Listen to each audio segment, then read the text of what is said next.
O Brasil é referência mundial quando o assunto é doação de órgãos, ficando atrás em números apenas dos Estados Unidos. A doação de órgãos é o procedimento quando um paciente recebe um órgão, parte de um órgão ou tecido de outro ser humano, vivo ou falecido. Cerca de 96% das doações de órgãos no Brasil são realizados pelo Sistema Único de Saúde, e muitas dúvidas podem surgir sobre todo o procedimento de doação de órgãos. Olá, eu sou a Marci e no vídeo de hoje vou esclarecer as principais dúvidas sobre a doação de órgãos.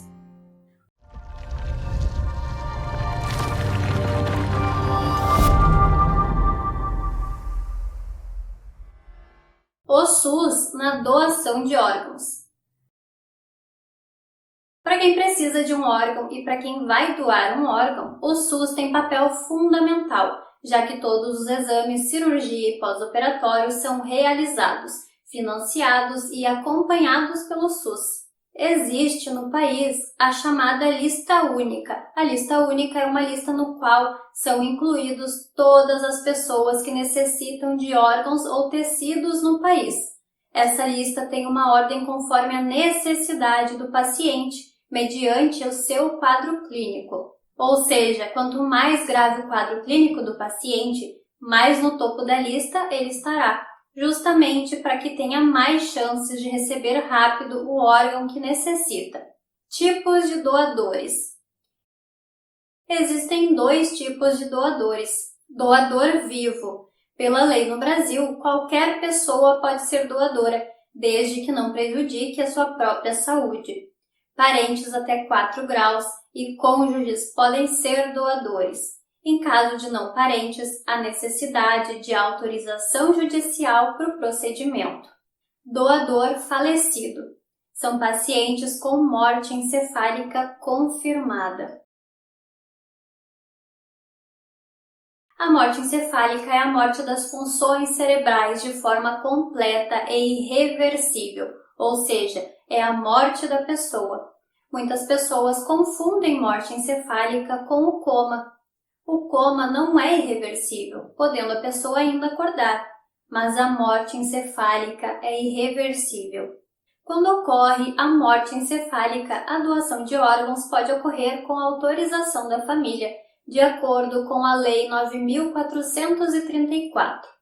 Se você tiver alguma dúvida sobre a morte encefálica e como é feito esse protocolo, eu vou deixar aqui na descrição o link do vídeo que eu fiz sobre esse assunto.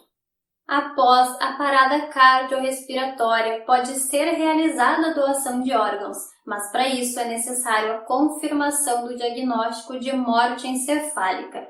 A morte encefálica tem seu diagnóstico regulamentado pelo Conselho Federal de Medicina, seguindo as mesmas normas em todo o território nacional. A importância da família na doação de órgãos. Em casos de morte encefálica do paciente, a família deve autorizar a doação de órgãos. Infelizmente, por falta de conhecimento ou por ter conceitos errados sobre a doação de órgãos, algumas famílias acabam negando a doação de órgãos do paciente. Para se ter uma ideia de como essa negativa pode impactar a saúde das pessoas, só no estado de São Paulo, de 2013 a 2018, o percentual de negativa familiar, ou seja, de casos nos quais poderiam haver a doação de órgãos e salvar outras vidas, variou de 44% a 36%. Ou seja, em 2013, por exemplo, no estado de São Paulo, houve negativa familiar em 44% dos casos em que poderia ter havido a doação de órgãos. Esse número é muito alto, infelizmente. Pela legislação brasileira, não há como garantir efetivamente a vontade do doador. Mas na grande maioria dos casos, quando a família tem conhecimento prévio da vontade do doador, esse desejo é respeitado. Dessa forma, é de suma importância que todos avisem suas famílias sobre o seu desejo expresso de ser doador. Quando há decisão judicial, se a vontade do doador for expressamente registrada, ela também é respeitada. Portanto, sempre avise a sua família sobre a importância de ser doador de órgãos e da sua decisão de ser um doador de órgãos. Riscos de doação de órgãos para o doador. Para doadores vivos, a doação de órgãos tem riscos inerentes a qualquer cirurgia. Veja como fica quando há doação dos seguintes órgãos de um paciente vivo. Rim.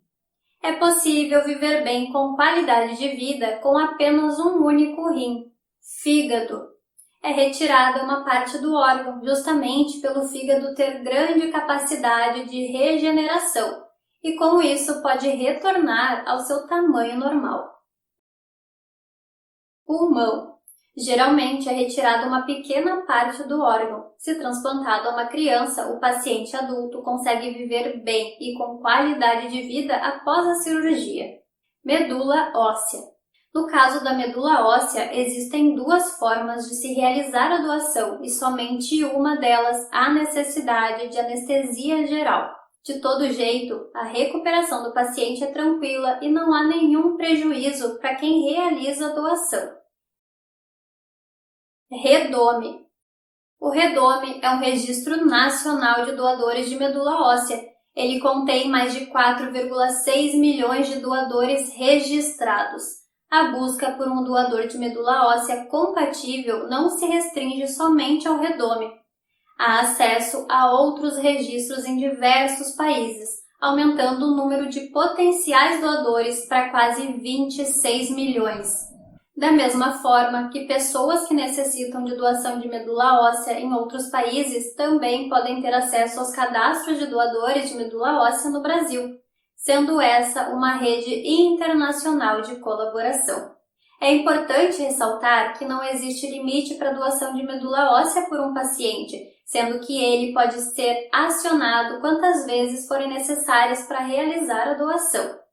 Além disso, os pacientes não ficam limitados ao cadastro em seu respectivo estado, uma vez que a busca do Redome é realizada de forma global, abrangendo tanto os doadores nacionais como bancos internacionais. A importância da doação de órgãos. Um único doador pode salvar até 10 vidas. Quando ocorre a morte encefálica, não há mais como aquele paciente retornar à vida. Portanto, a melhor atitude é doar seus órgãos e salvar diversas vidas. Avise sua família sobre seu desejo de ser doador. Quando ocorre a doação, não há deformação do corpo e tudo é feito regido por leis e respeitando a vontade da família. A doação de órgãos é um ato de amor e solidariedade ao próximo. Converse sobre isso e avise a sua família. Sem dúvida, esse assunto ainda precisa ser muito compartilhado, então eu peço que você compartilhe esse vídeo com o máximo de pessoas possíveis e ajude a salvar vidas. Obrigada por assistir ao vídeo e eu espero você no próximo. Até lá!